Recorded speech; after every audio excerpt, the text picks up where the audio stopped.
Zero commission app ಅನ್ನ first launch ಮಾಡಿದ್ದು ನಾವು. ಕಸ್ಟಮರ್ ಪೇ ಮಾಡುವ ಪ್ರತಿ ಪೈಸೆಯು ನೇರವಾಗಿ ನಿಮ್ಮ ಅಕೌಂಟ್ಗೆ ಹೋಗಬೇಕು ಎಂಬ ಯೋಚನೆಯೊಂದಿಗೆ. ಯಾಕೆಂದ್ರೆ ಇದು ನಿಮ್ಮ ರೈಡು, ನಿಮ್ಮ ಕಸ್ಟಮರು, ನೀವೇ ನಿಮ್ಮ ಬಾಸು. ಇನ್ನೊಂದು ಆಪ್ ಬಂದ್ಬಿಟ್ಟು ನಿಮ್ಮ ದುಡ್ಡನ್ನ ಕಿತ್ಕೊಂಡಂಗಿರ್ಬಾರ್ದು. ಸೊ ಒನ್ ಥಿಂಗ್ ಡ್ರೈವರ್ಸ್ಗೆ ಮೇನ್ ಕನ್ಸರ್ನ್ ಆಗಿರೋದು ಒಂದು ಕಮಿಷನ್. ಲೆಟ್ಸ್ ಇವಾಗ ಕಸ್ಟಮರ್ಸ್ ಕಡೆ ಒಂದು 100 ರೂಪೀಸ್ ಬುಕ್ ಮಾಡ್ತಾರೆ ಅಂತಂದಾಗ, ಸೊ ಆ 100 ರೂಪೀಸ್ ಡ್ರೈವರ್ಸ್ಗೆ 70 ರೂಪೀಸಾಗಿ ಹೋಗುತ್ತೆ. ಸೊ ಕಂಪನಿ ಚೂಸ್ ಮಾಡುತ್ತೆ ನಾನು ಎಷ್ಟು ಪರ್ಸೆಂಟೇಜ್ ನನ್ನ ಕಸ್ಟಮರ್ಸ್ ಕಡೆಯಿಂದ ನಾನು ತೊಗೋಬೋದು ಅಂತ ಅಂದ್ಬಿಟ್ಟು. ಆದರೆ ಡ್ರೈವರ್ಗೆ ಗೊತ್ತಾಗಲ್ಲ ಕಸ್ಟಮರ್ 100 ರೂಪೀಸೇ ಪೇ ಮಾಡಿದ್ದಾರೆ ಅಂತ ಅಂದ್ಬಿಟ್ಟು. So same as customer side, ಕಸ್ಟಮರ್ಗೂ ಗೊತ್ತಾಗಲ್ಲ ನಾನು ಡ್ರೈವರ್ಗೆ 70 ರೂಪೀಸೇ ಪೇ ಮಾಡಿದ್ದೀನಿ ಅಂತ ಅಂದ್ಬಿಟ್ಟು. ಸೊ ಹಿಡನ್ ಆಗಿ ಕಂಪನಿ ಏನು ತೊಗೋತಾ ಇದೆ 30%, 40%, ಮೇ ಬಿ ಇನ್ ಕೇಸ್ ಅದು 10 ಕಿಲೋಮೀಟರ್ಸ್ ಮೋರ್ ದೆನ್ ಇದ್ದಾಗ ಅದು 50% ಕೂಡ ಆಗೋದಕ್ಕೆ ಚಾನ್ಸಸ್. ಲೆಟ್ಸ್ ಇವಾಗ ಇನ್ಸೆಂಟಿವ್ ಆಗಲಿ, ನೀವು ಪರ್ ಟ್ರಿಪ್ ನೀವೇನಾದರೂ ಕಂಪ್ಲೀಟ್ ಮಾಡಿದ್ರೆ ನಿಮಗೆ 100 ರೂಪೀಸ್ ಇಲ್ಲ 50 ರೂಪೀಸ್ ನಿಮಗೆ ಇನ್ಸೆಂಟಿವ್ ಆಗಿ ಬರುತ್ತೆ. ಅದು ಯಾವಾಗ end of the day. So ಆದರೆ ಆ 50 ರೂಪೀಸು ಡ್ರೈವರ್ಸ್ ಅಮೌಂಟೇ.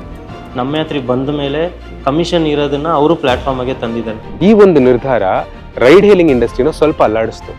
ಬೇರೆ ಆ್ಯಪ್ಸು ನಮ್ಮ ಮಾರ್ಗವನ್ನು ಫಾಲೋ ಮಾಡಿದ್ರು. ಈಗ ಇದರ ಬೆನಿಫಿಟ್ ಯಾರಿಗಾಗಿದ್ದು? ನೀವು ಚಾಲಕರಿಗೆ. ಇಲ್ಲಿಯವರೆಗೆ 6.5 ಲಕ್ಷಕ್ಕೂ ಹೆಚ್ಚು ಚಾಲಕರು ಇದರ ಪ್ರಯೋಜನ ಪಡೆದಿದ್ದಾರೆ ಮತ್ತು 2,000 ಕೋಟಿಗೂ ಹೆಚ್ಚು ಹಣ ನೇರವಾಗಿ ಅವರ ಕೈಗೆ ಹೋಗಿದೆ. ನೆಕ್ಸ್ಟ್ ಟೈಮ್ ನೀವು ಬೆಳಗ್ಗೆ ಎದ್ದು ಗಾಡಿಯಲ್ಲಿ ಕೂತ್ಕೊಂಡಿದ್ದ ತಕ್ಷಣ ನಮ್ಮ ಯಾತ್ರೆನ ಯಾಕೆ ಬಳಸಬೇಕು ಅಂತ ಯೋಚನೆ ಮಾಡಿದಾಗ ಇದೊಂದು ಜ್ಞಾಪಕ ಇರಲಿ.